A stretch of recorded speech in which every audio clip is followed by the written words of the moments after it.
दोस्तों नमस्कार। मैं डॉक्टर के एल सोनकर सौमित्र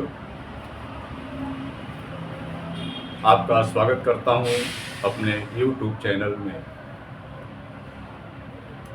अभी इसी 25 जून को लोकसभा 2024 का 6वां चरण पूरा हो गया और इसमें सब मिलाकर 487 सीटों का चुनाव संपन्न हो गया। पहले चरण से लेकर के 6वें चरण तक अब मात्र 56 सीट रह गई है। अब तक की जो स्थिति रही है, जो 6वें चरण में जो चुनाव हुए हैं, कुल 58 सीट के, जिसमें पूरे भारत में 889 प्रत्याशी रहे हैं, 797 पुरुष और 92 महिला रहे। इनका भी भाग्य पेटी या ईवीएम में बंद हो चुका है।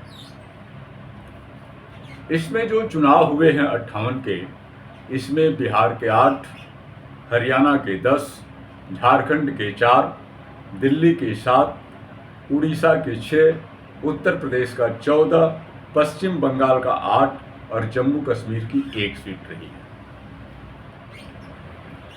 कुल मिलाकर के जो प्रतिशत की बात आई,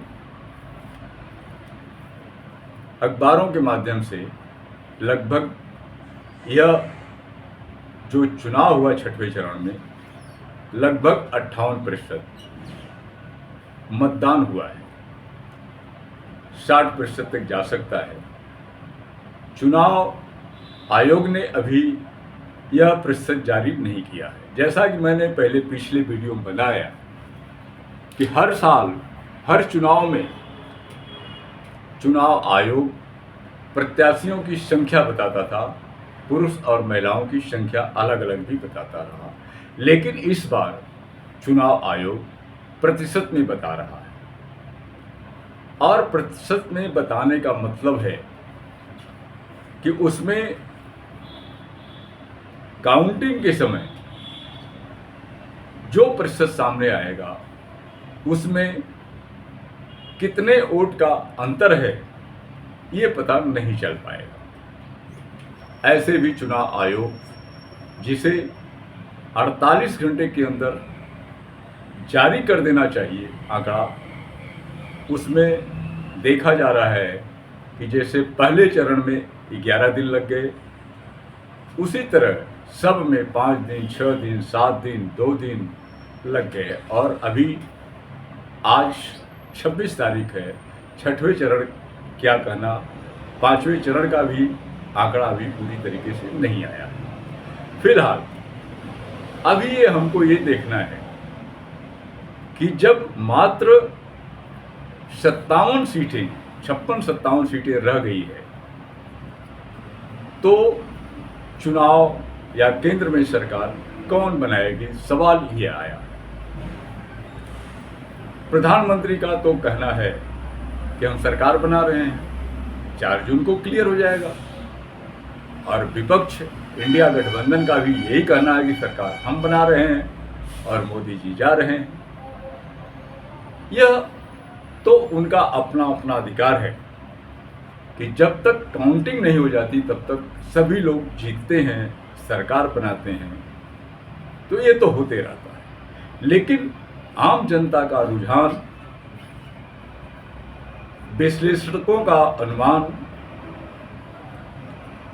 जो समस्याएं देश में चल रही हैं, उसकी स्थितियां, जो मत प्रतिशत घट रहे हैं, उनका भविष्य,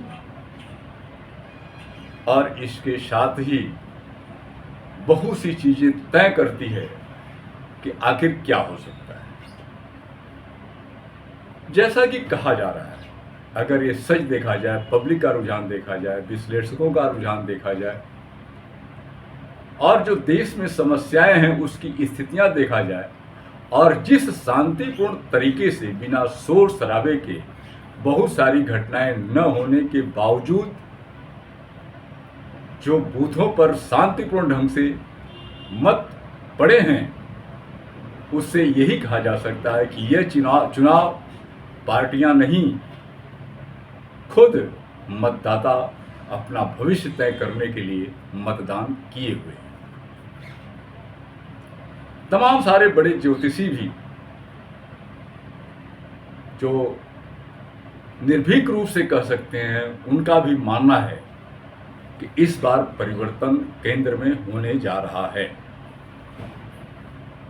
अब मैं आपको एक कहानी की बात सुनाता हूं। जहां तक ज्योतिषियों की बात है, एक कथा हम लोगों ने पढ़ा था 6-7 में, और उस कथा का यह था कि एक राजा के पास एक ज्योतिषी गया। राजा ने ज्योतिषी से पूछा कि भाई हमारी उम्र क्या हो। तो ज्योतिषी से ने कहा देख करके कि आपकी मृत्यु सन्निकट है। तब उसने कहा कि तुम्हारी उम्र क्या है, तुम अभी कितना जियो। तो उसने कहा कि मेरी उम्र कुल 70 साल है, अभी मुझे करीब करीब 30 साल जीना है। राजा ने तलवार उठाया और ज्योतिषी के गर्दन पर चला दी। गर्दन कट अलग हो गया और उसने अपने मंत्रियों से कहा कि देख लिया ना कि यह मेरी मृत्यु की घोषणा कर रहा था और अपनी उम्र अभी 20 साल बता रहा था और इसकी मौत अभी होगी। यह राजनीति होती है।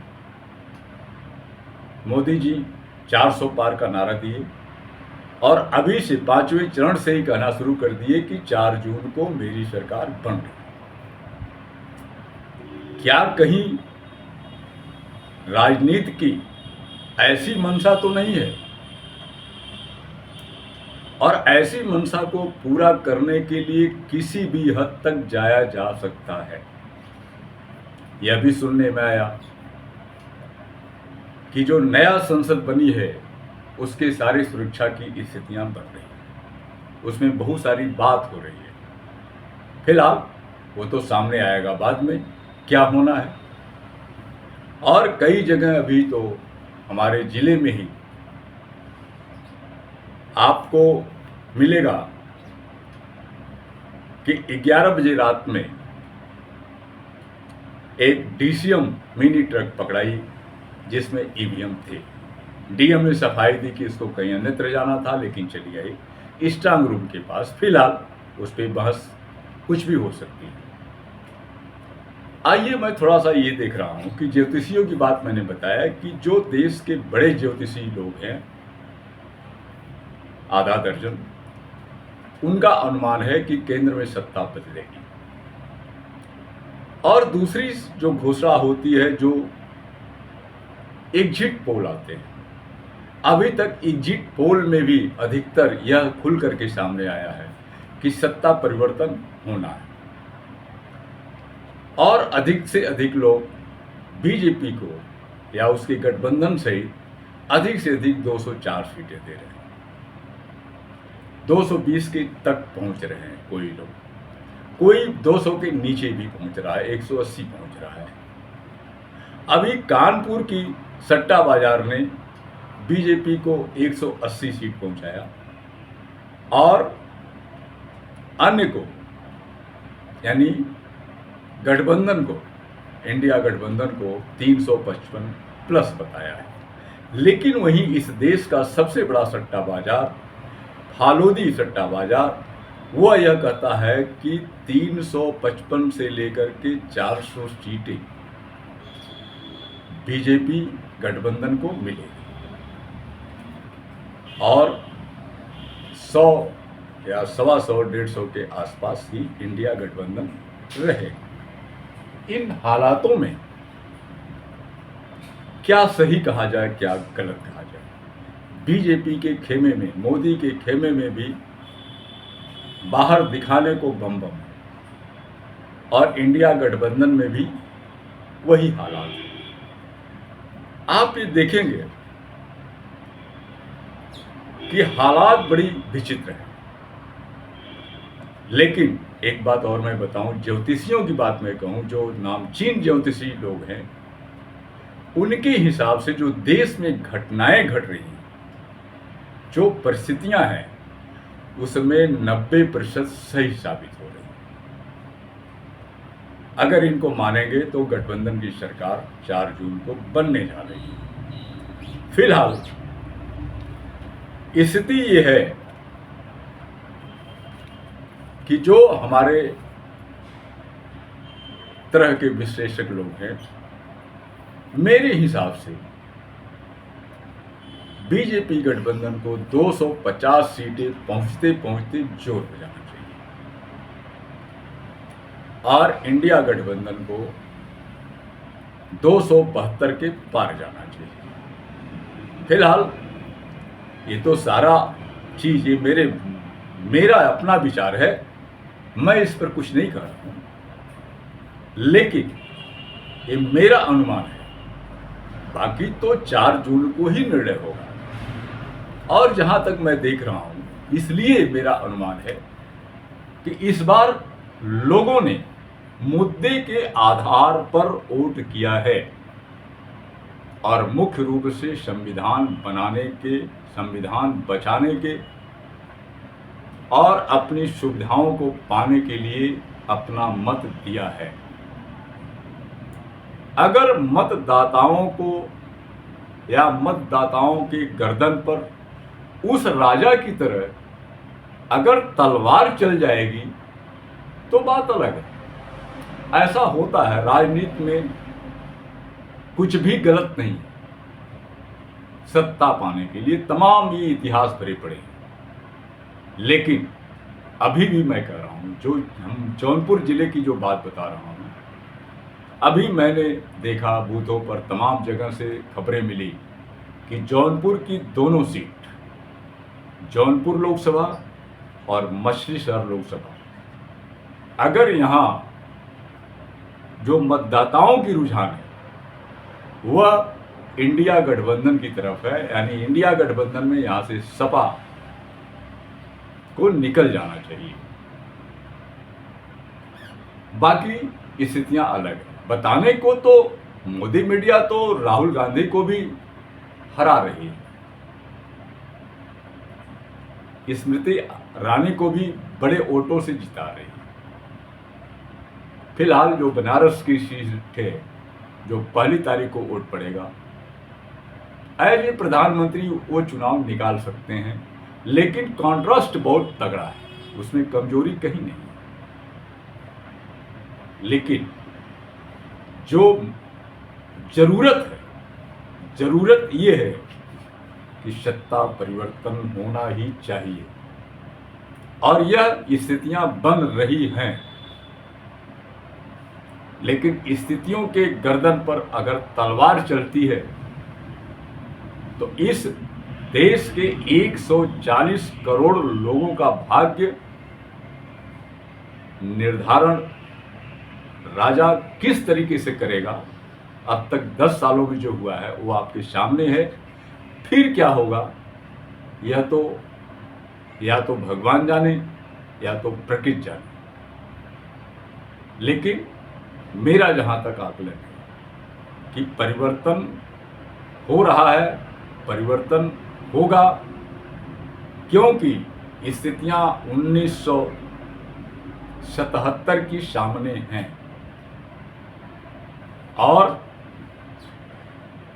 जो परिवर्तन की स्थिति में है वहाँ नेता नहीं, पब्लिक का अपने आप मोबिलाइजेशन है और इस मोबिलाइजेशन की जीत होने जा रही है, होनी भी चाहिए। अन्यथा आपको मानना पड़ेगा कि राजा का जो तलवार है तंत्र की गर्दन पर चल चुकी है, यह मानना पड़ेगा, क्योंकि लोकतंत्र में मतदाता ही सर्वोपरि है।